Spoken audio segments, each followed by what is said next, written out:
Well, there was bad news for the United Nations last week as President Donald Trump announced he is seeking a 28% budget cut for diplomacy and foreign aid, which includes an unspecified reduction in funding to the United Nations and its agencies.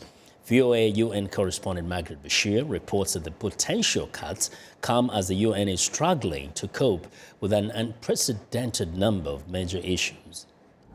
The United Nations is already stretched to capacity.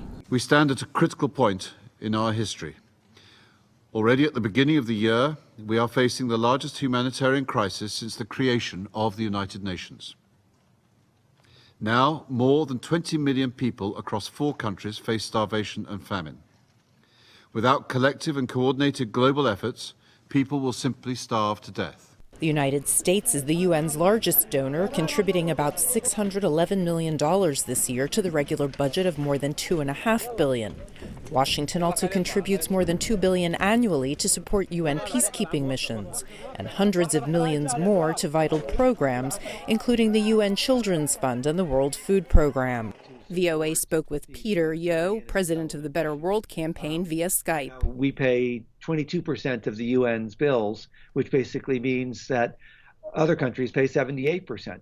That's a good return for American taxpayers. UN officials and observers are worried that other nations will not adequately fill a gaping financial hole left by the United States should it drastically cut funds to the organization.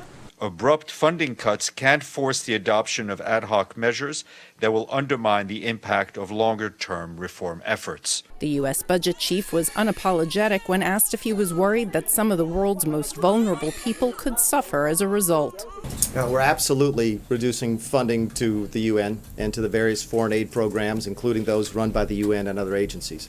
That should come as a surprise to no one who watched the campaign. The president said specifically hundreds of times, you covered him, I'm going to spend less money on people overseas and more money on people back home. And that's exactly what we're doing with this budget. For decades, the U.S. has made international development and humanitarian aid a cornerstone of its foreign policy. Peter Yo says that needs to continue. We need to stay engaged, we need to remain a global leader, and we need to make sure that we do our share to meet the legitimate humanitarian needs of people around the world. Yo believes Congress understands this and will ultimately support strong, sustained humanitarian funding. Margaret Besheer, VOA News, the United Nations.